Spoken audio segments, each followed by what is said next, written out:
Ahora vamos a comenzar el curso de este año. Entonces vamos a estar estudiando Cristología. Y es bastante interesante, hay mucho para comentar aquí. Y espero que sea de mucho provecho. Tal vez, pero voy a estar haciendo referencia a diferentes fuentes, entonces si les interesa leer más, hay varios libros y no sería mala idea incluso de traer una Biblia a la clase, porque también vamos a ver diferentes textos. Entonces, para que sepan, la idea es que vamos a comenzar la clase a las 10:30 para que tengan tiempo de regresar de los niños en el catecismo y terminar con 10 minutos antes de las 12 para que vayan a hablar con ellos. Entonces, bueno, hoy queremos preguntarnos por qué estudiar Cristología, qué abarca el estudio de Cristología, porque tal vez si no hemos estudiado teología, entonces pensamos que ya sabemos de Cristo,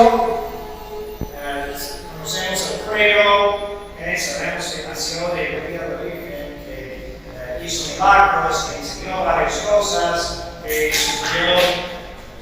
sufrió y resucitó y está reinando en el cielo y ya es suficiente, pero realmente hay mucho más. Y para darles un ejemplo hoy interesante, la fiesta de la maternidad divina que estamos celebrando fue instituida para conmemorar los 1500 años desde el concilio de Éfeso y en particular la definición de María como Madre de Dios.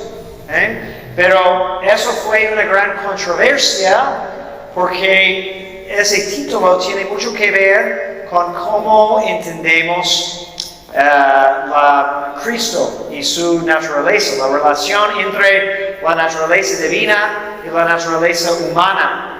Y vamos a ver en el principio de la iglesia, los primeros siglos, varios concilios estaban discutiendo estos puntos. ¿Cómo debemos de entender quién es Cristo y qué es este misterio de la encarnación?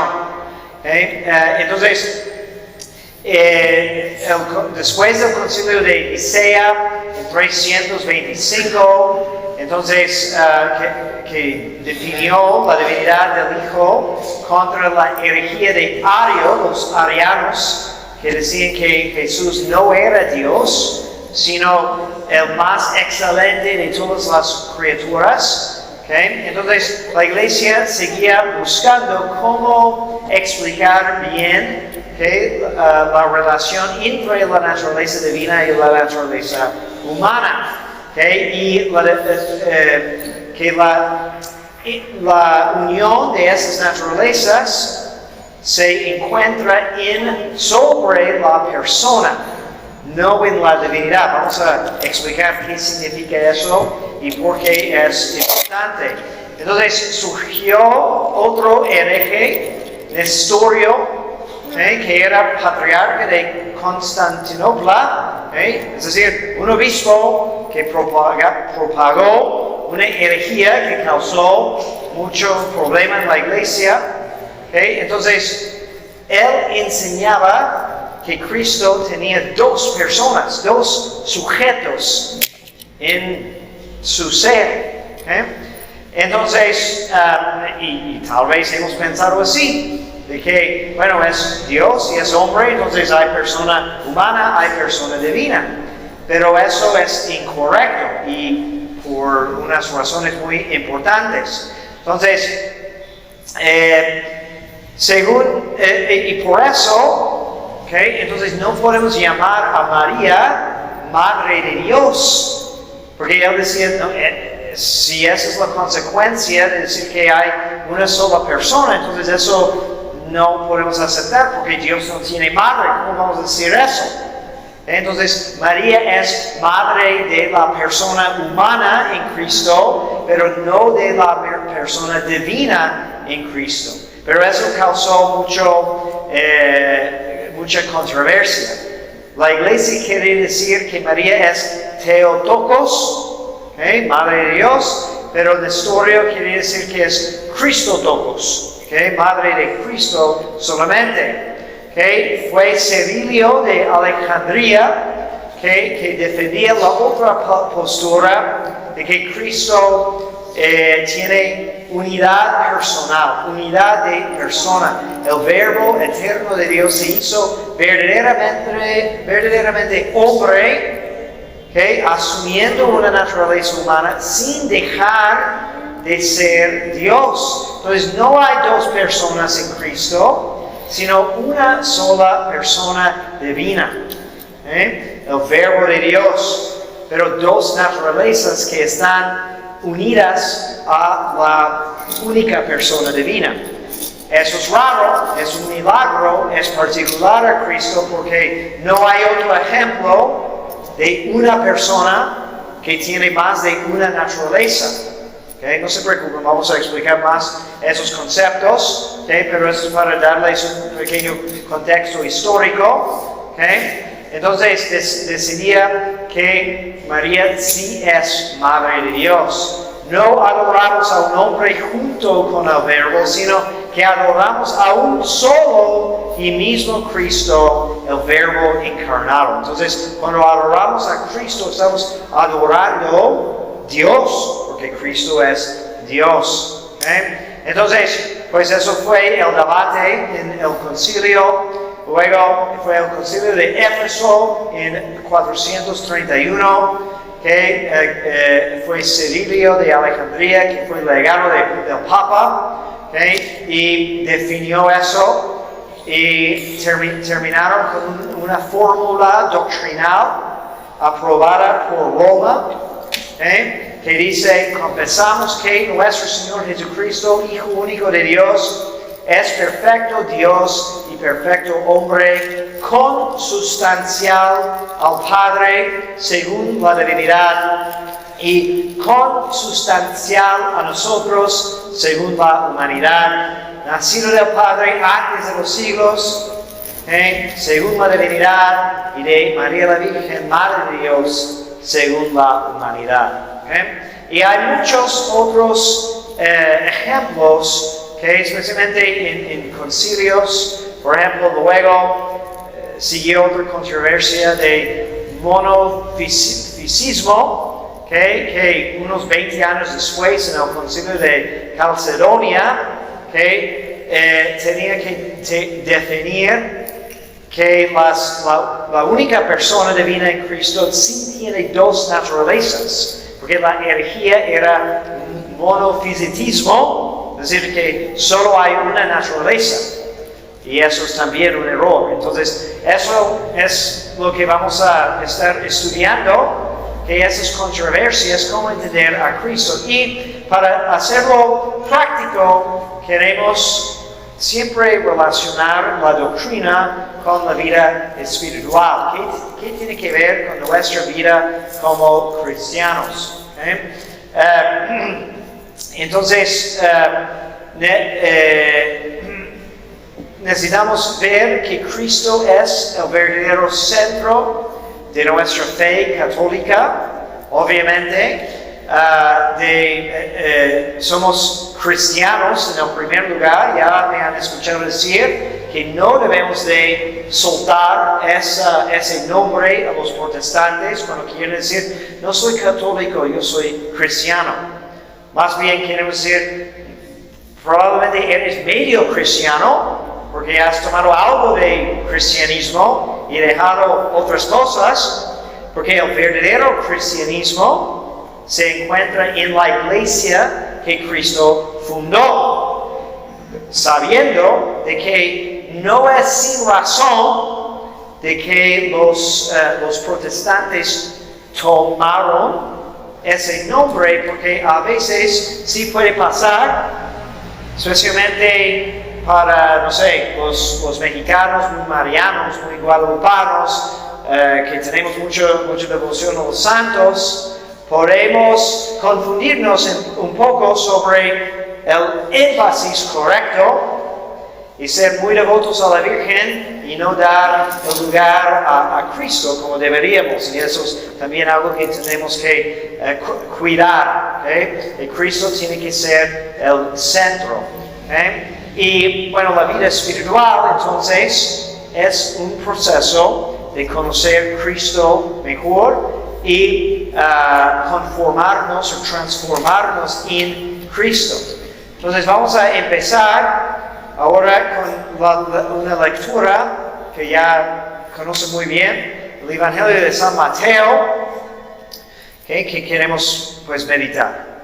Viniendo Jesús a los términos de Cesarea de Filipo, preguntó a sus discípulos: ¿quién dicen los hombres que es el Hijo del Hombre? Ellos contestaron, unos que Juan el Bautista, otros que Elías, otros que Jeremías, o otro de los profetas. Y él les dijo: ¿y vosotros? ¿Quién decís que soy? Tomando la palabra, Simón Pedro dijo: tú eres el Mesías, el Hijo de Dios vivo.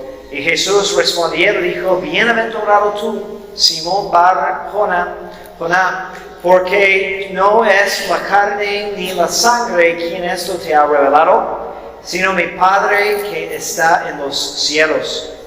Y yo te digo a ti que tú eres Pedro, y sobre esta piedra edificaré mi iglesia, y las puertas del infierno no prevalecerán contra ella.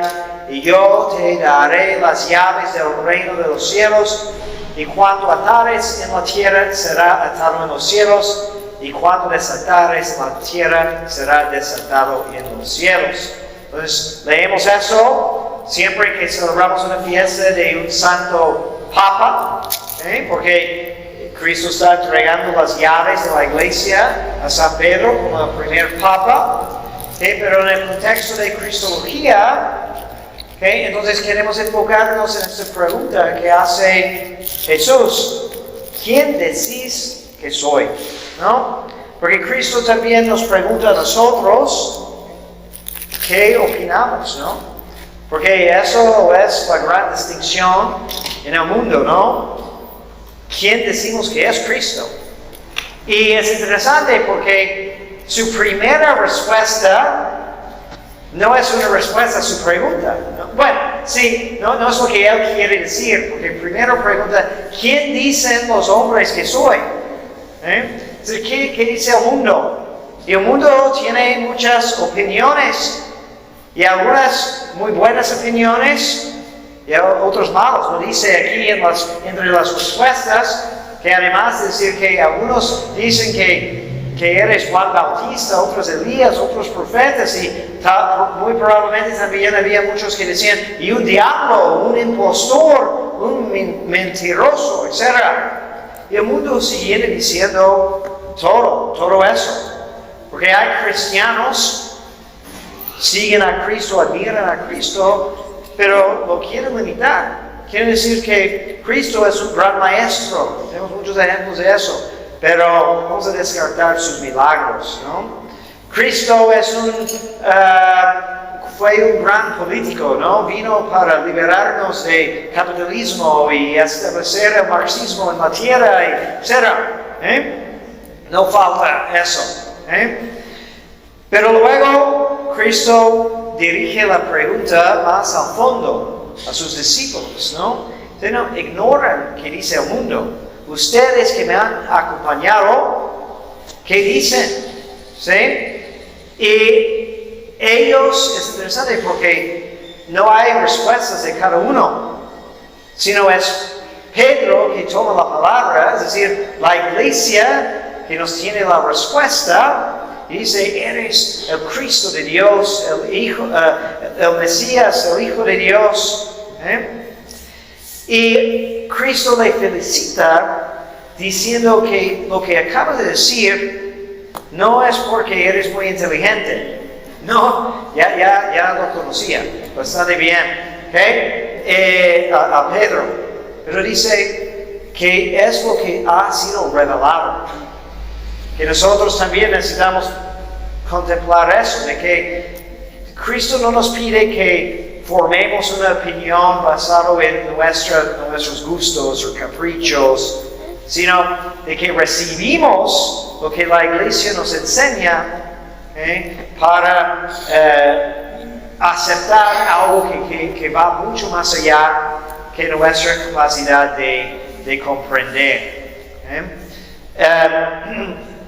Entonces, toda la cristología es realmente un intento a responder a esa misma pregunta que Jesús hace a cada uno de nosotros. ¿Okay? Lo que tenemos que tener cuidado también, y vamos a profundizar eso un poquito más, porque últimamente hay corrientes muy peligrosos en cristología, sobre todo. ¿Por qué? Por lo mismo que había desde el principio muchas herejías sobre la identidad de Cristo. Es muy complicado, requiere mucha fe. Entonces van a escuchar incluso entre católicos personas que quieren hacer una distinción, ¿no? De que hay el estudio de Jesús. ¿Quién es el Jesús de la historia? ¿Qué podemos determinar sobre Jesús como si fuera cualquier otra figura histórica? Y luego otra cosa es la cristología, es decir, ¿qué inventó la iglesia acerca de Cristo, pero después? ¿Por qué es muy peligroso eso? Porque si hay una cosa muy clara desde el principio, es que Cristo es uno. De hecho, eso sale en las cartas de San Pablo, por ejemplo, de Cristo es el mismo ayer, hoy y para siempre. Entonces, no es que la iglesia inventa algo, sino que necesitamos fe y docilidad. Entonces hay que descartar todo eso. Papa Benedicto XVI escribió 3 libros intentando sanar un poco de eso, mostrando cómo el Cristo de la historia va de acuerdo, es lo mismo que lo que enseña la iglesia sobre Cristo de fe. En sus libros Jesús de Nazaret, que les recomiendo. Entonces vamos a tener cuidado con eso. Otra lectura de San Pablo, de la carta a los Colosenses. Dando gracias a Dios Padre, que os ha hecho capaces de participar de la herencia de los santos en la luz. El Padre nos libró del poder de las tinieblas y nos trasladó al reino del Hijo de su amor, en quien tenemos redención y la remisión de los pecados, que es la imagen de Dios invisible, primogénito de toda criatura, porque en Él fueron creadas todas las cosas del cielo y de la tierra, las visibles y las invisibles, los tronos, las dominaciones, los principados, las potestades. Todo fue creado por Él y para Él. Él es antes que todo, y todo subsiste en Él. Es la cabeza del cuerpo de la iglesia. Es el principio, el primogénito de los muertos, para que tenga la primacía sobre todas las cosas, y pluga a Dios que en Él habitase toda la plenitud, y por Él reconciliar consigo todas las cosas en Él, pacificando por la sangre de su cruz, así las de la tierra como las del cielo. Y a vosotros, otro tiempo extraños y enemigos en el pensamiento por las malas obras, pero ahora os ha reconciliado en el cuerpo de su carne por su muerte, para presentaros santos e inmaculados e irreprensibles delante de Él. Si perseveráis firmemente fundados y estables en la fe, y no os apartáis de la esperanza del Evangelio que oísteis y que ha sido predicado a toda criatura bajo el cielo, y cuyo ministerio he sido constituido. Yo, Pablo, ahora me alegro de mis padecimientos por vosotros y suplo en mi carne lo que falta a las tribulaciones de Cristo por su cuerpo, que es la iglesia. ¿Okay? Este pasaje es muy profundo en doctrina cristológica, porque primero está hablando del misterio de la eternidad del verbo de Cristo, ¿no? De que todo fue hecho por Él, ¿no? Que es antes de todas las cosas, ¿okay? Y ahora ha sido escogido, ¿okay? Para efectuar la redención, ¿okay? Y luego habla de nuestra incorporación en Él y el misterio del sufrimiento en unión con Cristo. Entonces, capta todo. De hecho, hay muchos pasajes así que puedes leer muchas veces para meditación, y es por lo mismo que van a recordar que en casi todas las misas rezamos el primer capítulo del Evangelio de San Juan, que habla en el mismo sentido, el último Evangelio. Una de las cosas muy bellas de la misa tradicional, que siempre terminamos con lo mismo. ¿Por qué? Porque tenemos un resumen de este misterio de la encarnación y de la redención. Y después de haber recibido a Cristo, participado en su sacrificio, necesitamos volver a meditar esa realidad tan profunda. Y de hecho, este gesto de la misa empezó simplemente como una devoción privada, que los sacerdotes rezaban ese evangelio de memoria regresando a la sacristía.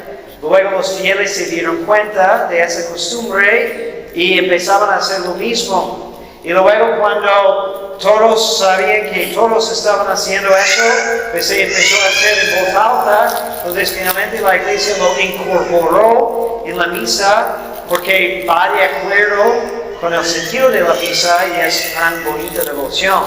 ¿Okay? Pero si no prestan atención en ese momento, pues les serviría mucho de sacar sus misales y seguir el texto del último evangelio cuando el sacerdote lo reza.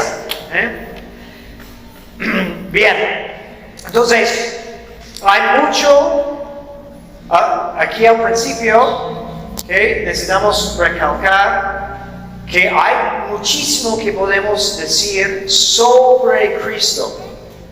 Okay? La historia de la iglesia, los primeros siglos, es un testimonio de eso, de que pues, podemos llenar libros y libros de doctrina de Cristo. Okay? Pero también tenemos que tener cuidado de dejar muy claro que no basta conocer algo de Cristo. No es para disputar, tener discusiones sobre puntos muy técnicos de teología, que estudiamos todo eso. El punto siempre es no saber algo de Cristo, sino conocer a Cristo. Y esa distinción es muy importante, y hay bastantes personas que no pueden decirnos nada de los concilios o de definiciones teológicas, ¿okay? Pero sí conocen muy bien a Cristo. Y se supone de que sabiendo más de la doctrina nos va a ayudar a conocerlo más. Pero también hay personas que se pierden en esos detalles teológicos y nunca se preocupan por conocerlo como persona, como objeto de nuestro amor, ¿no? Entonces, en ese sentido, tal vez hay también protestantes que sí son más cristianos que nosotros, porque aunque no saben su catecismo, tienen una relación que es real con la persona de Cristo. No debe de haber ese choque, pero quiero dejar eso muy claro. ¿Okay? Y voy a volver a decir más sobre eso. ¿Okay? Ok, ¿preguntas hasta aquí? ¿Sí?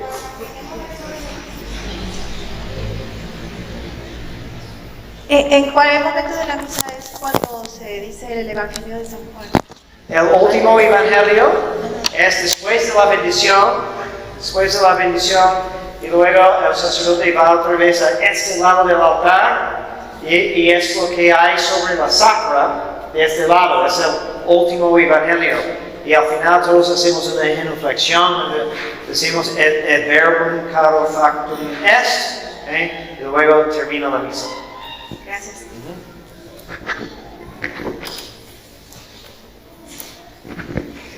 ¿Cuál es la cita bíblica que leyó ahorita, por favor? De San Pablo Sí. es la carta a los Colosenses, capítulo 1, 15 a 20.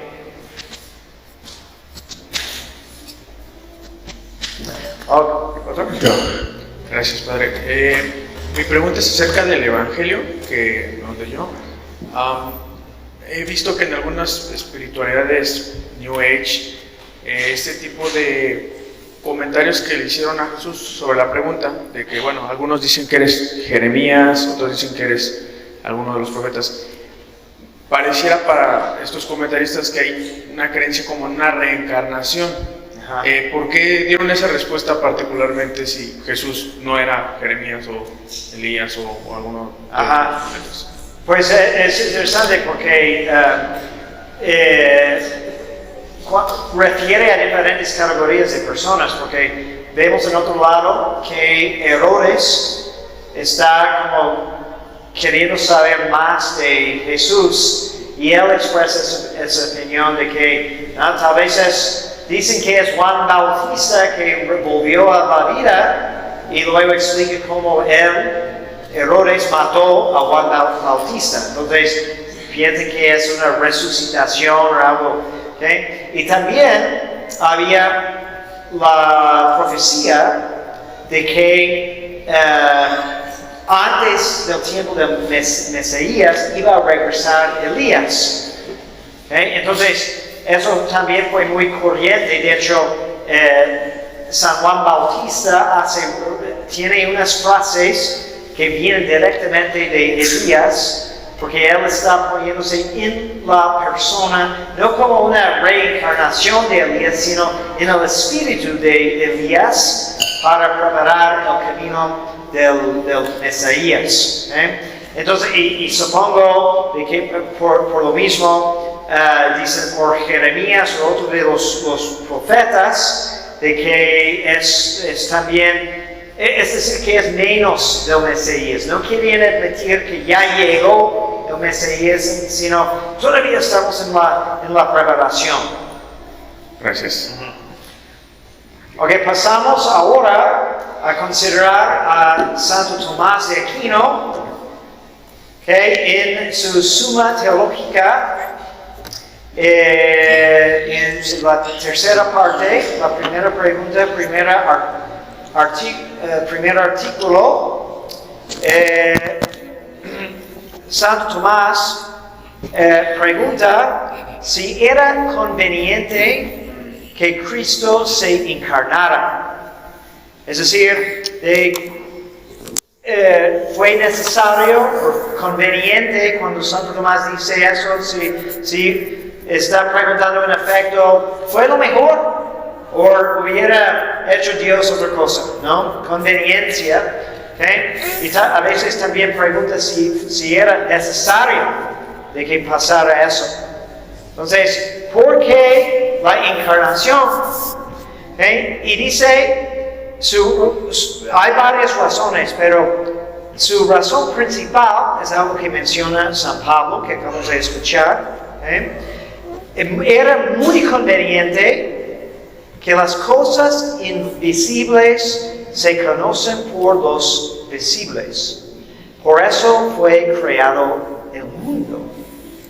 Entonces, Santo Tomás está diciendo que la encarnación es una extensión de los motivos por los cuales Dios creó el mundo. Dios no tuvo que crear el mundo.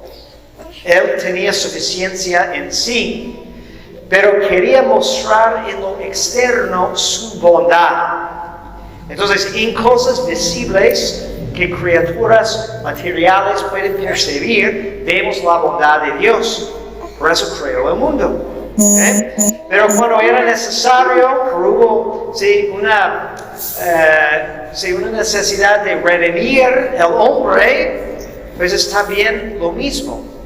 Mostrar la misericordia y amor de Dios a través de cosas invisibles, para que conozcamos algo que de otra manera va a ser muy difícil percibir, ¿no? Entonces San Pablo medita mucho sobre eso, de que en otros tiempos Dios hablaba a través de patriarcas y profetas, ¿no?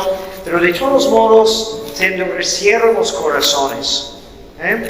Pero ahora en la plenitud del tiempo ha hablado a través de su Hijo, el Verbo que es el reflejo de la naturaleza de Dios. Dios contemplándose, tiene una palabra que expresa la realidad que es en la mente divina, que ahora se hace visible. Es uno de los textos más hermosos en la misa, en el prefacio de Navidad, de que mencionamos eso, de que para que a través de las cosas visibles podemos ser arrebatados hacia el amor de las cosas invisibles. Y eso es el misterio de Navidad, ¿no? Todos pueden amar un bebé y todos incluso pueden compadecer un bebé que nace en condiciones tan extremas, ¿no? Pero es mucho más que eso.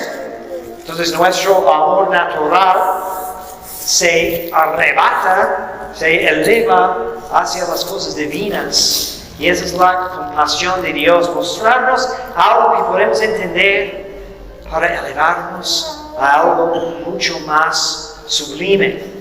Entonces, Dios, lo invisible de Dios es conocido mediante sus obras. Es una cita de San Pablo también a los Romanos 1:20, lo invisible de Dios es conocido mediante sus obras. Y la encarnación lo hace de la manera más maravillosa. Dice San Damaso que la encarnación muestra la bondad de Dios porque no despreció la flaqueza de nuestra carne. La distancia entre divinidad y humanidad es inmenso, es infinito. Pero de todos modos su bondad es tan grande que tomó nuestra naturaleza. La encarnación muestra la sabiduría de Dios porque encontró la mejor manera de redimirnos, haciéndonos partícipes en nuestra redención a través de la humanidad que asumió. Muestra también la encarnación, la justicia de Dios, porque el hombre tuvo que pagar el castigo, la pena de su crimen, pero era demasiado para nosotros. Sin embargo, Dios da fuerza a una humanidad, una instancia de humanidad, para pagar lo que nosotros no hubiéramos podido pagar jamás.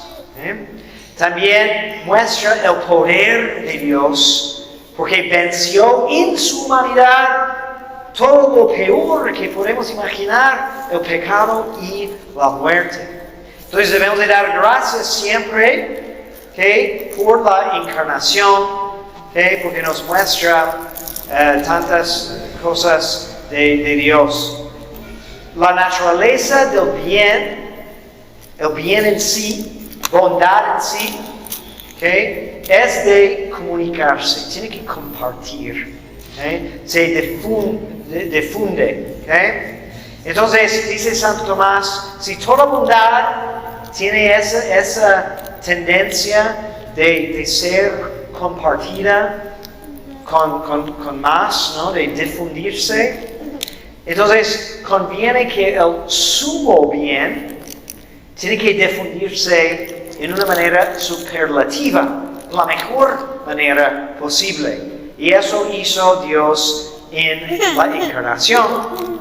Entonces, por eso podemos decir que, como decimos cada Pascua, de que feliz culpa de Adán, que nos mereció tan gran Redentor, y de que realmente la condición del hombre es mejor ahora, siendo hijos de Dios y miembros de Cristo, que hubiera sido si nunca hubiéramos pecado.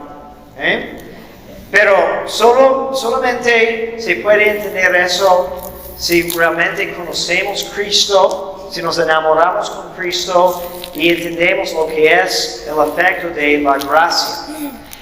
De hecho, estamos hablando el otro día sobre este principio, ¿no? De que conocemos la bondad de Dios a través de sus obras, ¿no? Entonces Dios deja sus huellas en la creación para que podamos conocerlo, porque nadie puede ver a Dios directamente. Dice la Escritura, nadie ve a Dios y vive, ¿sí?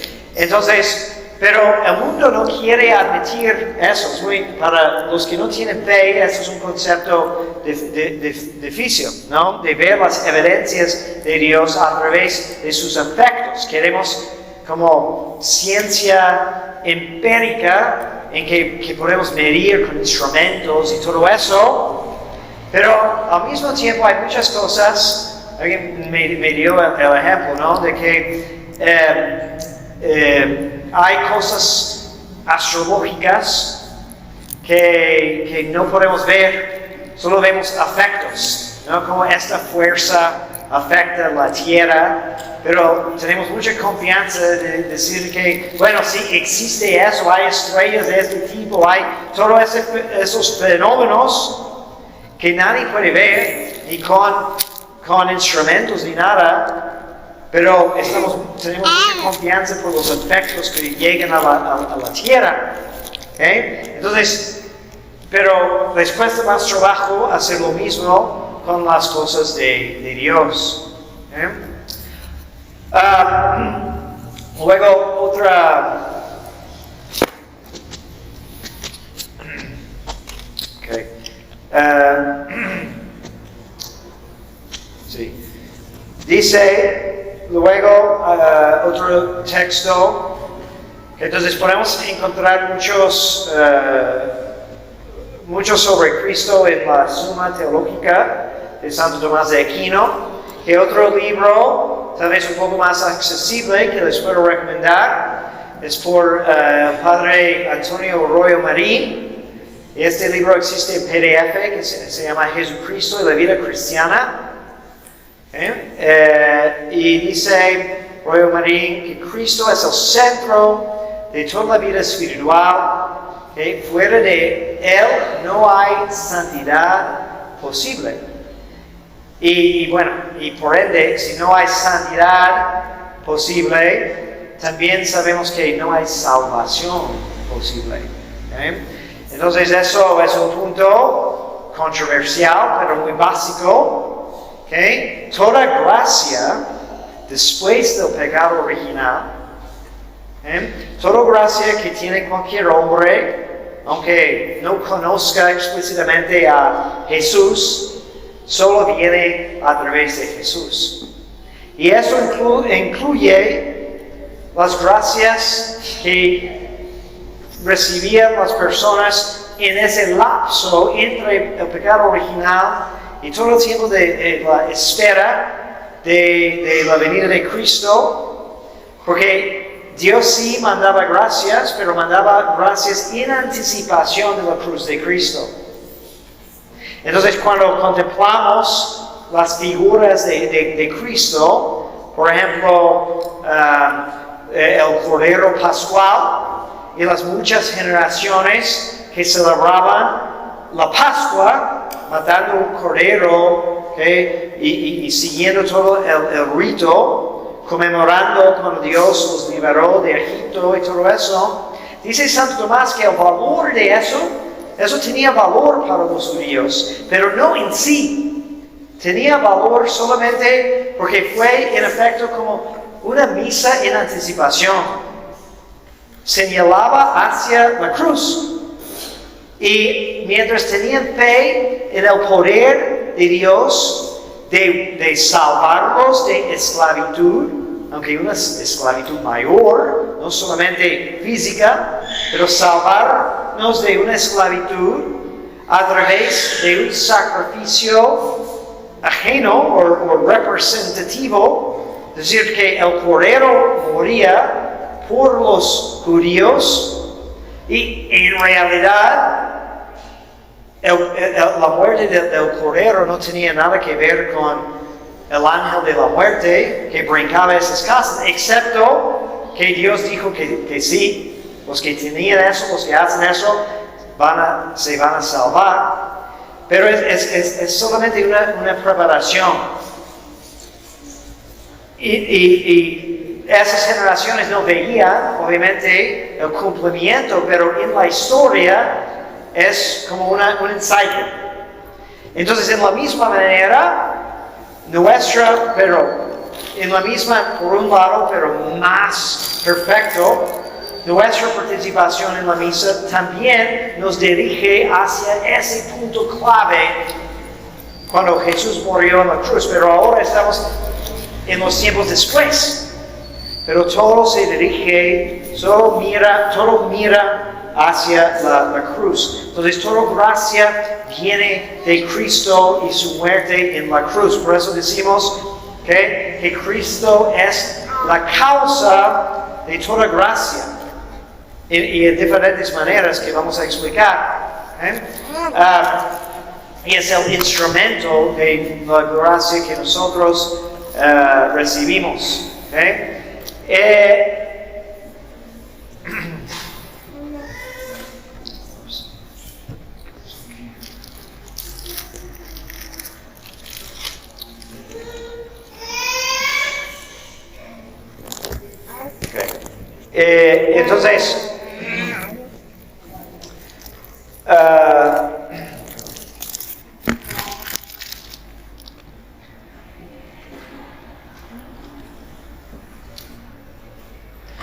Entonces, tenemos que ver esa centralidad de Cristo, y saber que no hay salvación, dice San Pedro eso en su primer sermón después de Pentecostés.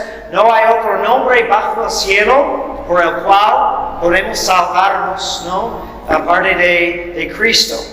Y si hay controversias o discusiones sobre qué tan posible es que alguien pagano o no cristiano se puede salvar, pero sí lo que es definido y absoluto es que si alguien se salva, aunque sea pagano, por una manera misteriosa de Dios, se salva a través de conectarse en alguna manera con el misterio de Cristo. Y cuando Santo Tomás pregunta eso y dice, ¿qué necesita alguien para que se salve teniendo ignorancia invencible de la revelación de Cristo? Dice Santo Tomás que tiene que tener algunos conocimientos básicos, que tiene que creer que hay un Dios, que premia a los buenos y castiga a los malos, y tiene que reconocer que hay algún tipo de necesidad de redención. Somos rotos, entonces necesitamos reparar algo roto en nosotros. Y eso es esperanza para algún tipo de redentor, aunque no entendamos claramente en qué forma va a tomar. Otra cita de la Biblia de Hebreos, capítulo 1 a 5. Muchas veces, sí, ya mencioné eso, muchas veces y de muchas maneras habló Dios en otro tiempo a nuestros padres por ministerio de los profetas. Últimamente en estos días nos habló por su Hijo, a quien constituyó heredero de todo, por quien también hizo el mundo, y que siendo el esplendor de su gloria y la imagen de su sustancia, y el que con su poderosa palabra sustenta todas las cosas, después de hacer la purificación de los pecados, se sentó a la diestra de la majestad en las alturas, hecho tanto mayor que los ángeles, cuanto heredó un nombre más excelente que ellos, pues a cuál de los ángeles dijo alguna vez: tú eres mi hijo y te he engendrado hoy. Dios es plenitud del ser, el océano sin riberas. Eso es un comentario: sin riberas de la perfección y de la vida. No podremos nunca figurarnos cómo es Dios, pues tan pronto como intentamos hacerlo, le atribuimos una forma concreta y por consiguiente con límites.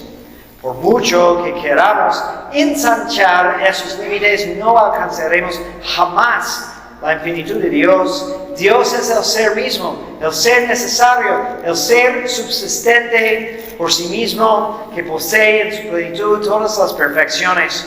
Pues bien, he aquí una maravilla que nos descubre la revelación.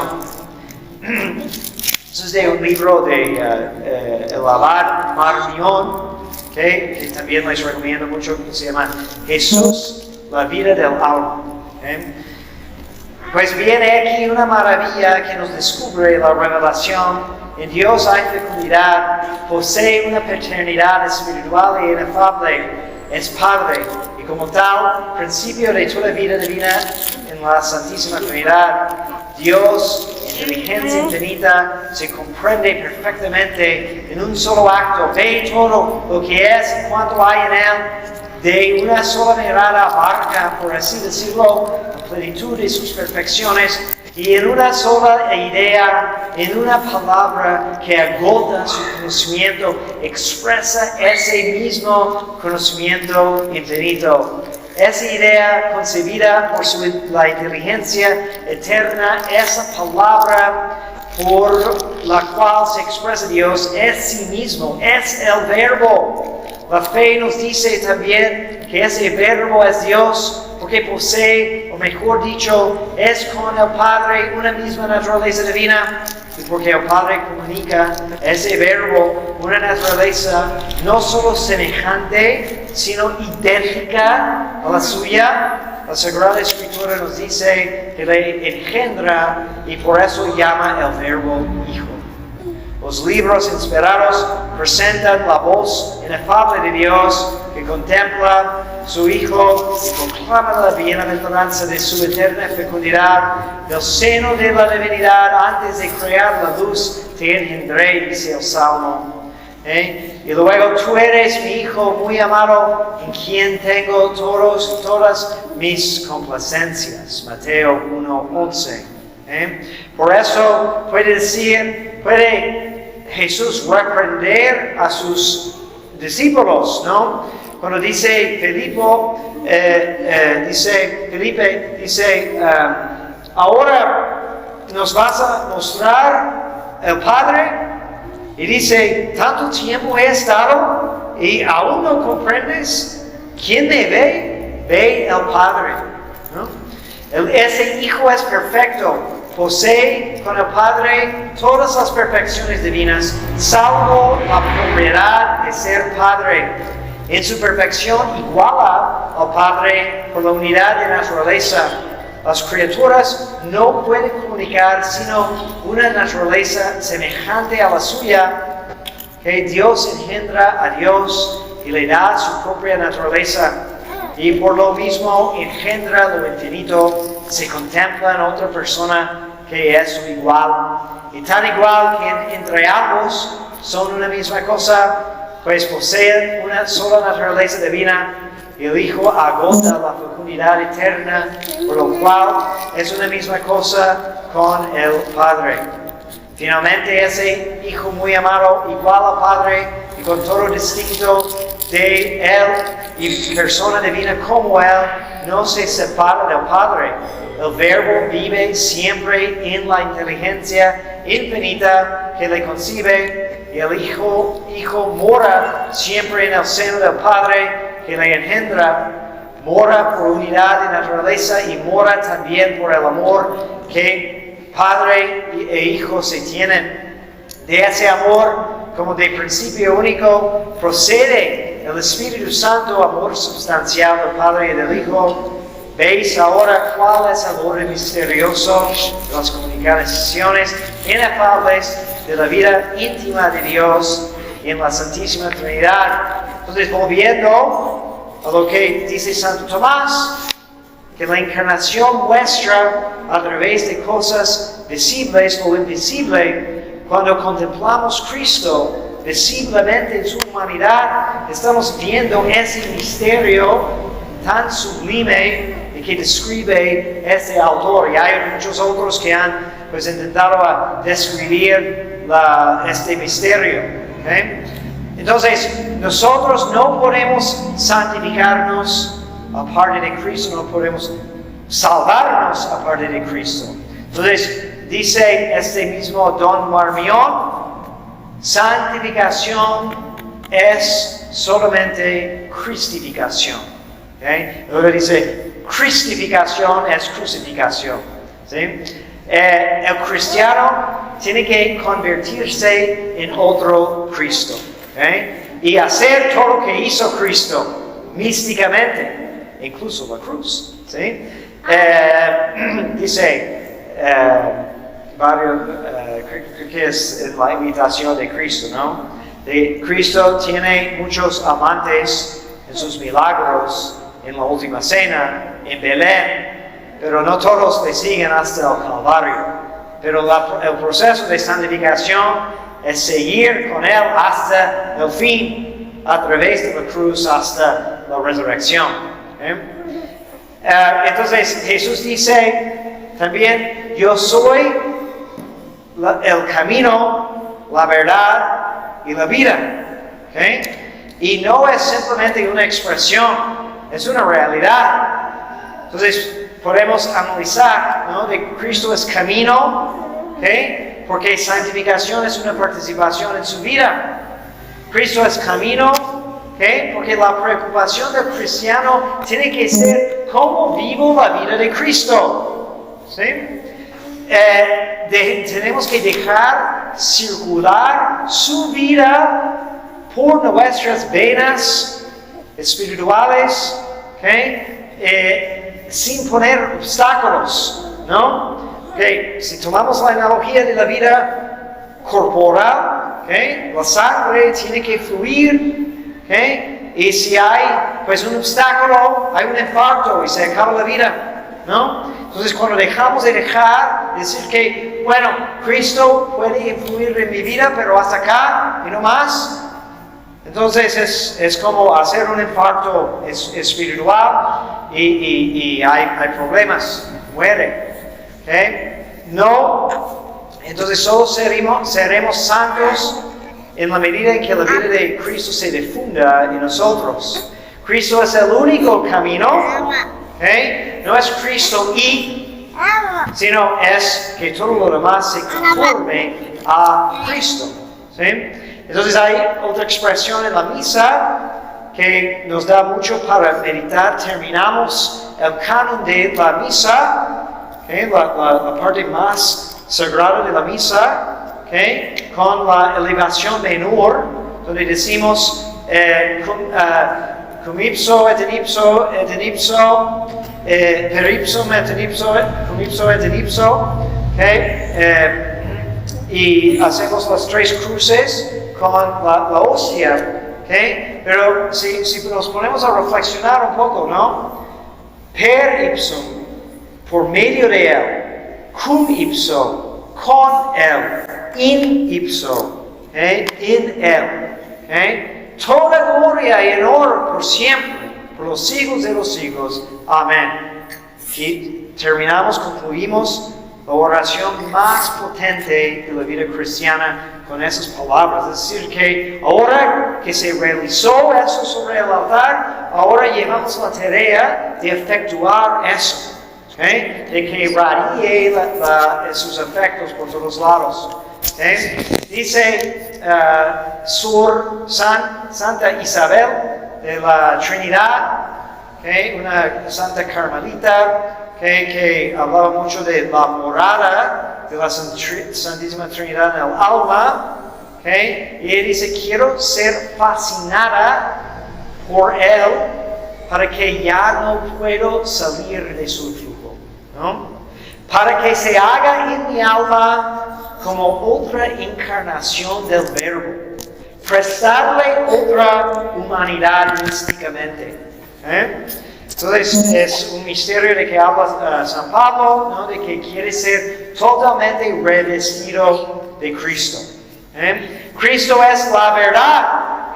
Entonces, la verdad que es emblema o modelo de toda verdad. Entonces, la filiación divina de Cristo es tipo de nuestra filiación. Somos hijos por adopción, según la imagen de que Cristo es hijo por naturaleza. Solo hay un hijo natural de Dios, pero nosotros necesitamos aspirar a ser hijos adoptivos en su semejanza. ¿Okay? Somos por gracia lo que Cristo es por naturaleza. ¿Okay? Entonces, lo fundamental para el cristiano, de hecho, podemos decir que es como la base de toda la doctrina, todos los credos, todo lo que profesamos, es en realidad ser hijos de Dios. ¿Okay? Entonces, si entendemos esa realidad como fundamento, pues tenemos que buscar cómo relaciono todo en mi vida a realizar a la plenitud el hecho de ser hijo de Dios. Todas las enseñanzas de Cristo están sintetizadas en esa verdad.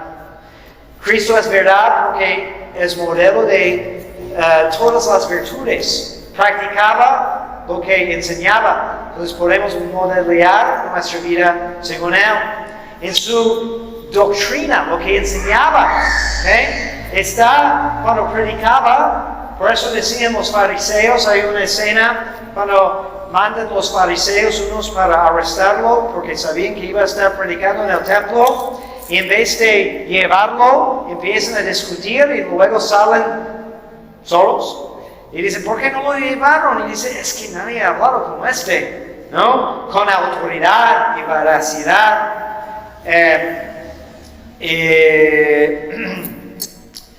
Y Jesús es vida, ¿okay? Y en el sentido de que es causa de toda gracia, porque gracia es la vida del alma, ¿okay? Entonces Cristo es la causa de toda gracia, y podemos distinguir diferentes maneras, ¿no? Es la causa meritoria, entonces mereció gracia por su sacrificio, pero también es gracia eficiente. Es decir, Él pone la gracia, toda gracia en nosotros, ¿no?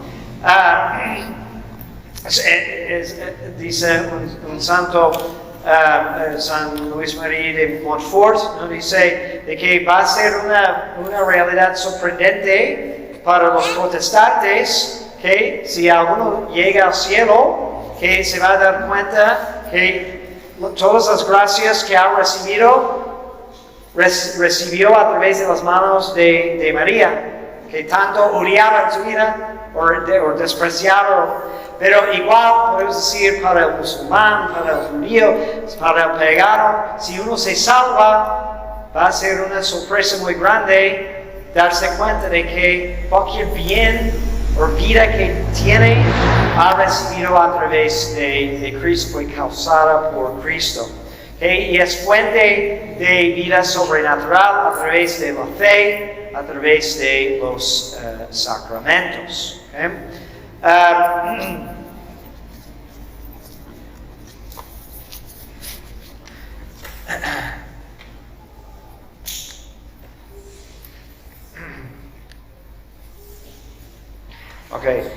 Algunos otros autores, aquí hay otro autor, Ansgar Bonnier, que también es muy bueno, tiene una serie de libros de Cristología, y él empieza la introducción a su libro de Cristología, también está recalcando el punto de la importancia de conocer la persona de Cristo. No solamente los datos sobre Cristo, sino la realidad de la persona de Cristo. Porque dice la religión cristiana, y por supuesto cuando decimos eso, la religión cristiana, estamos hablando de la fe católica, la verdadera religión cristiana, está en peligro cuando la observancia legal subsume el elemento personal. Eso siempre ha sido, en varios momentos, es una crítica de los católicos, que podemos preocuparnos mucho por, cómo confesar cada pecado según su número y especie, todo eso es importante, pero nunca estamos refiriéndolo a Cristo como persona, ¿no? Entonces la observancia legal en vez de la relación personal. Y necesitamos evitar el peligro de puro legalismo, porque otra realidad es que Cristo vino presentándose como sustituto de la ley. De hecho, eso es algo que entendió San Pablo y expresa en todas sus cartas. Eso es una batalla muy fuerte que tenía, porque si recordamos las primeras controversias en la iglesia eran sobre eso, ¿no? Que tanto de la ley judaica necesitamos mantener. Y San Pablo insiste de que la circuncisión no vale nada. Ni la sangre judía, ni todas esas prácticas, ahora que somos en Cristo no vale nada, porque somos hijos de Dios. Entonces dice tal cual, en Cristo no hay judío, ni gentil, ni hombre, ni mujer, ni nada, sino esa realidad. Entonces eso es un punto clave.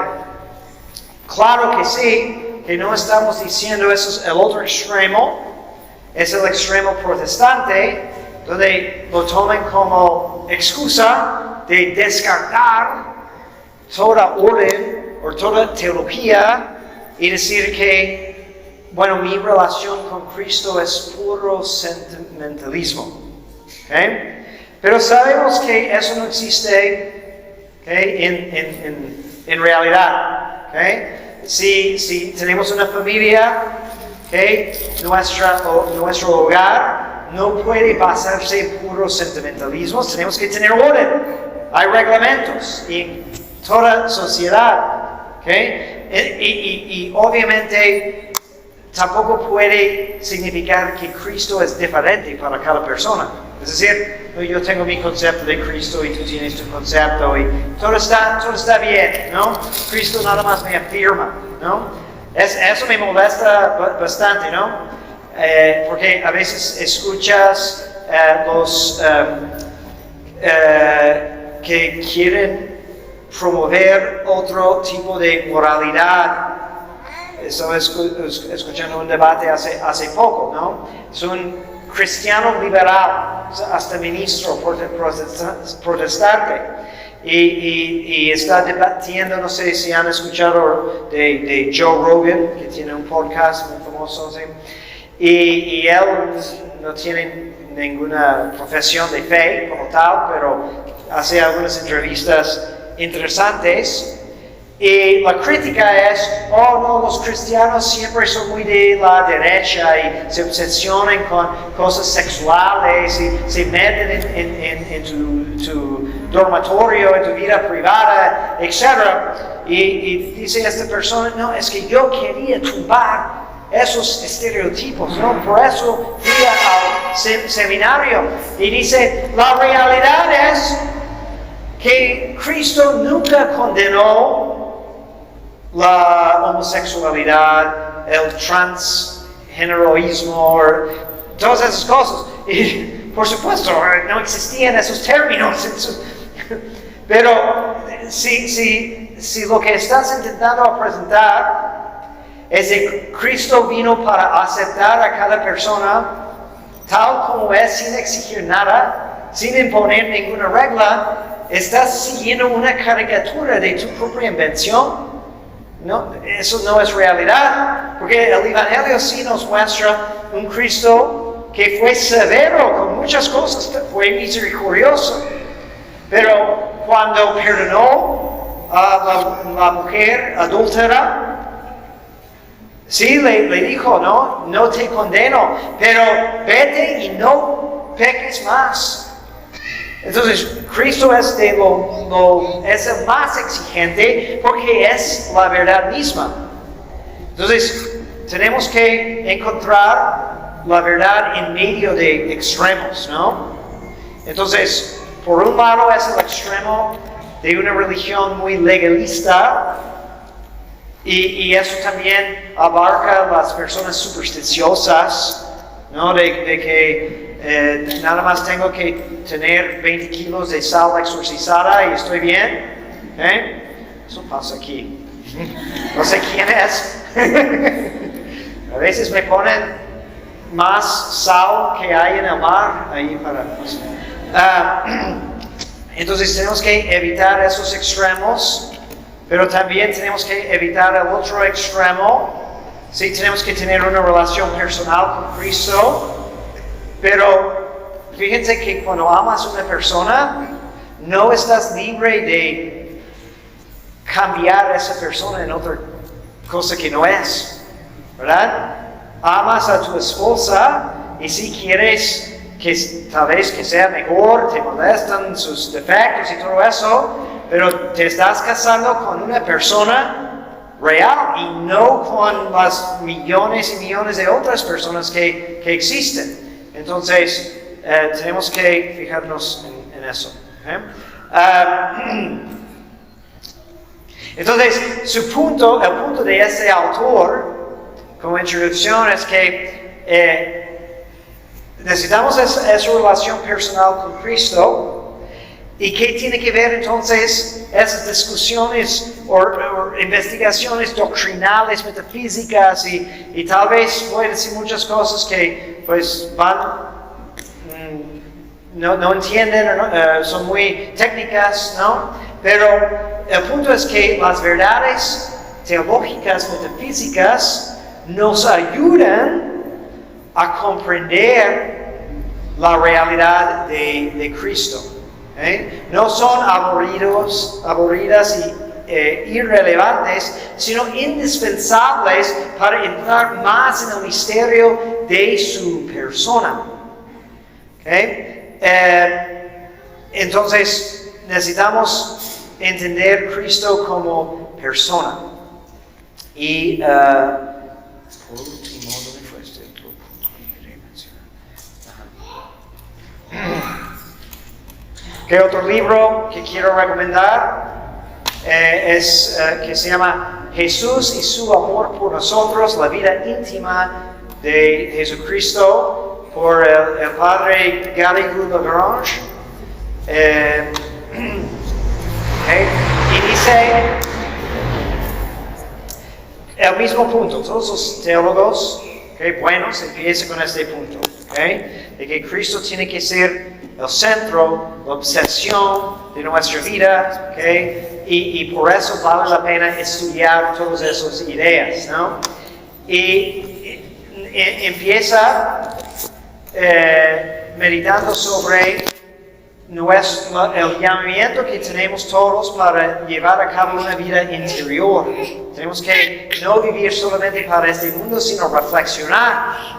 Y dice, todas las personas tienen como unas chispas de vida interior, porque no hay nadie que no reflexiona sobre sí mismo. Y a veces demasiado.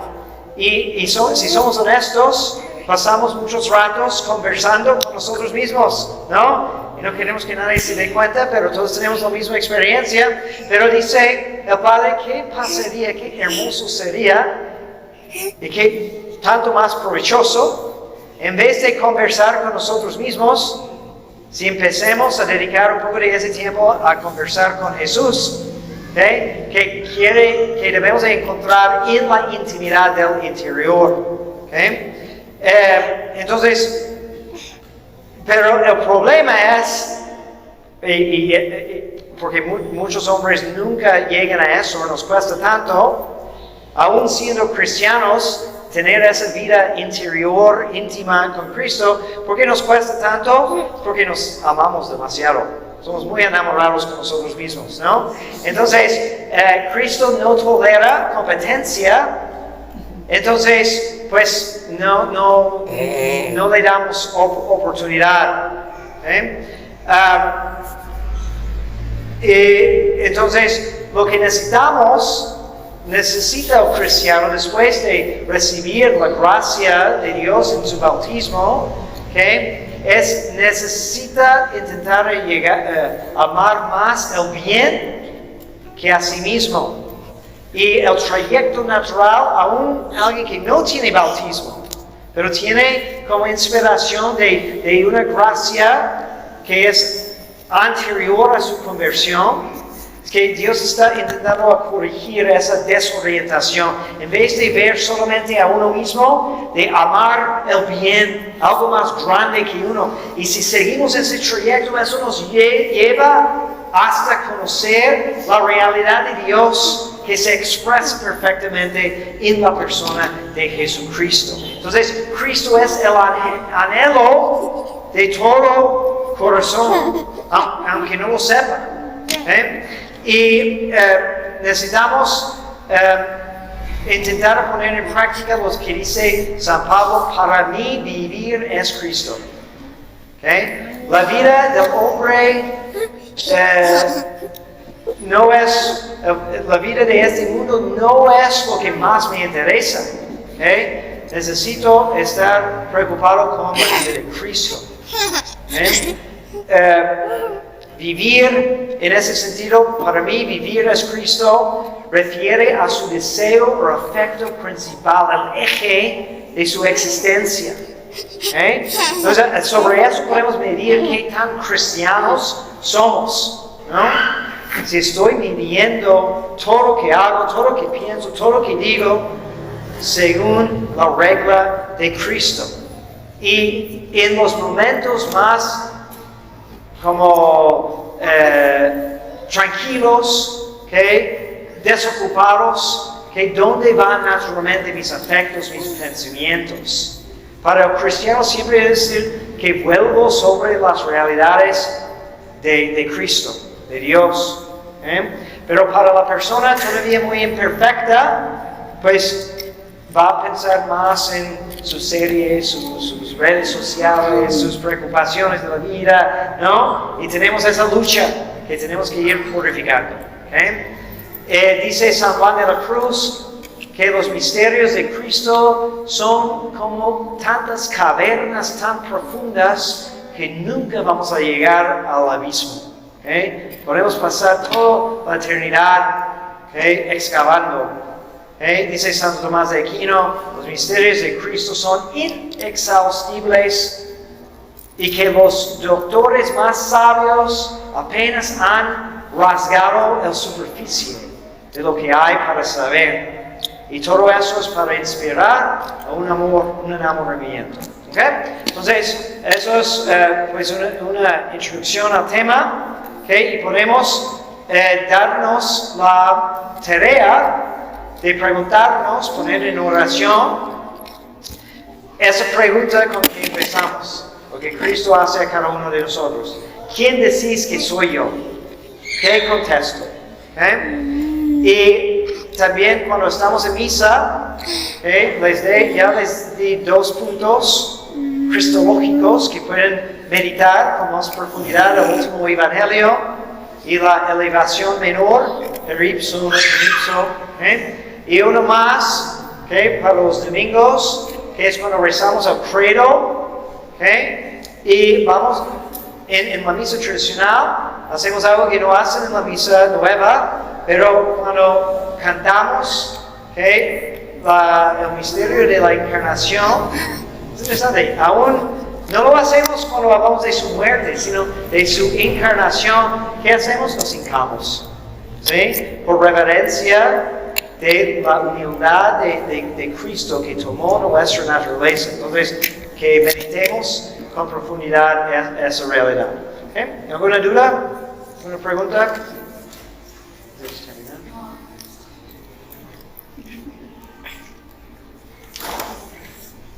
Muy bien, entenderé muy bien. ¿Sí?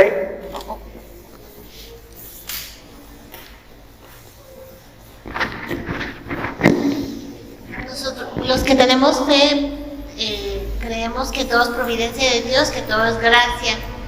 Pero ¿qué pasa? ¿Cómo se explica a una persona que no cree en Dios y no lo tiene en su vida? O sea, que es ateo. Y tiene, vamos a decir, en su vida éxitos y así. ¿Eso cómo se explica? Si esa persona reza o pide... No, es ateo. Sí. No entendí, perdón. Si nosotros pedimos por esas personas o cómo? No, o sea, uno cree que todo lo que hemos vivido es gracia y ve la mano de Dios en su vida. Sí. Pero luego observa a un ateo Ya. y ese ateo hizo su vida sin Dios y lo que sea, digo, pudo no tener éxitos, pero entonces, ¿cómo explicamos que llegó a la adultez? Yo no sé, o sea, ¿cómo vivir sin Dios? Pues la vida natural toma su curso, ¿no? Como las cucarachas o los otros animales, ¿no? Entonces, podemos hacer una analogía ahí, ¿no? Dios sí sostiene toda criatura en existencia, le da vida, solo puede causar algo si Dios está, pues, causando esa causación. Entonces, Dios está presente por su eminencia, decimos, su poder en todas las cosas, ¿okay? Y incluso con seres racionales que no lo aceptan como Padre, eso no significa que son totalmente privados de gracia. ¿Por qué? Porque Dios da a toda persona gracia suficiente para salvarse. Entonces, en diferentes momentos de la vida le está ofreciendo y no vamos a comprender su providencia, pero puede ser con tal persona que Dios le va a estar bendiciendo a pesar de su incredulidad, para que en algún momento llegue a decir, todo eso pasó por Dios que me estaba sosteniendo. O con otras personas les va a dejar caer muy fuerte para que vea que no son autosuficientes y llegan a decir, esta vida no tiene propósito, tiene que haber otra cosa. Entonces son misterios, ¿no? Pero la vida tiene su fuerza que Dios deja caminar, solo que no llega a su perfección si no recibimos esas ayudas sobrenaturales que van transformando la vida para que no vivamos como cucarachas, sino como hijos de Dios.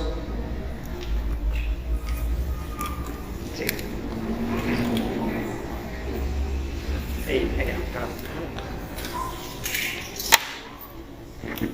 Padre, ¿es necesario el don de la conversión para llegar a la salvación? ¿El don de qué? ¿Es necesario el don de la conversión para llegar a la salvación? Sí. Entonces, conversión puede tomar diferentes formas. ¿Okay? Entonces, pues Dios quiere que todos seamos sus hijos y que todos lleguemos a la perfección de santidad. ¿Okay? Pero el mínimo que explica Santo Tomás, en esa que comenté al principio, ¿no? De que mínimo necesitamos aceptar de que hay necesidad de redención. Y podemos decir que eso es como la primera conversión, reconocer que solo no puedo. Tengo que recibir una ayuda externa. Pero hay más conversiones que tienen que recibir. Hola, padre. Yo quiero hacer una pregunta como que lo contrario que dijo la señora primera. Es una persona que tengo muy cercana a mi vida y estoy muy preocupada por ella porque reza todos los días, me consta, 1 a 2 horas, cree en nuestro Señor, hace la Divina Misericordia a las 3, procura ser buena persona, etcétera, etcétera, etcétera. Pero lo que me preocupa y no sé cómo ayudarla es que a la hora que yo le digo, ay, pues vamos a irnos al cielo, y ahí es cuando ya repara y me dice, y al cielo no lo sé si yo vaya a irme. Y le digo, claro que sí, no por nuestros méritos, por la misericordia de Dios, y si estamos ahora sí que echándole ganas, pues yo estoy segura que nos vamos a ir. No lo sé. Y de todos modos sí ora y todo, y me da mucha tristeza verla así pues. Y otro factor que tiene como muy enlazado es que hace tiempo, no sé, vio un viejillo por ahí que le dijo que ella iba a vivir 115 años. Y la otra se agarra de esos 115 años y ahorita tiene 70 y tantos. Y ella sigue diciendo que pues no, ella no se preocupa porque va a vivir 115 años y nuestro Señor cada vez, yo estoy segura que es su obra de enfermedades y cada vez más se dobla, pero su pertinencia en decir, y al cielo no lo sé, cuando yo la veo que hace y ahí no, estoy desesperada, no sé cómo ayudarla. ¿Qué podría hacer? Bueno, creo que necesitamos tener esperanza, es decir, querer llegar a la unión con Cristo. Y sí, la virtud de esperanza es pensar que Dios nos va a amparar para que lleguemos. Al mismo tiempo, vemos en la vida de muchos santos su humildad y su reconocimiento de su indignidad. Entonces hay como ese espectro vemos santos que dicen que no, yo no merezco nada más que el peor lugar en el infierno y todo eso. Entonces, pues hay que buscar un sano equilibrio entre esa confianza en que Dios puede todo y yo soy indigno de todo. Pero tal vez lo que vemos en algunas personas es que a lo mejor aunque tengan muchas devociones, aún no se han enamorado con Cristo como persona. Es una fe muy mecánica, porque cuando amas a una persona, lo que más quieres es estar con la persona. Entonces no puede ser una fe deprimida y pesimista, sino uno que quiere superar todas las dificultades para realizar esa unión.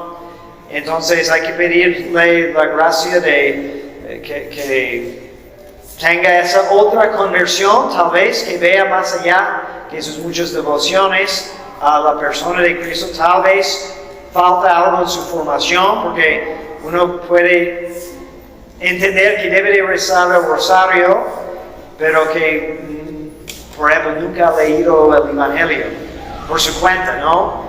Y tenido ese encuentro con Jesús. Ok, muy bien. ¿Algo más? Última pregunta.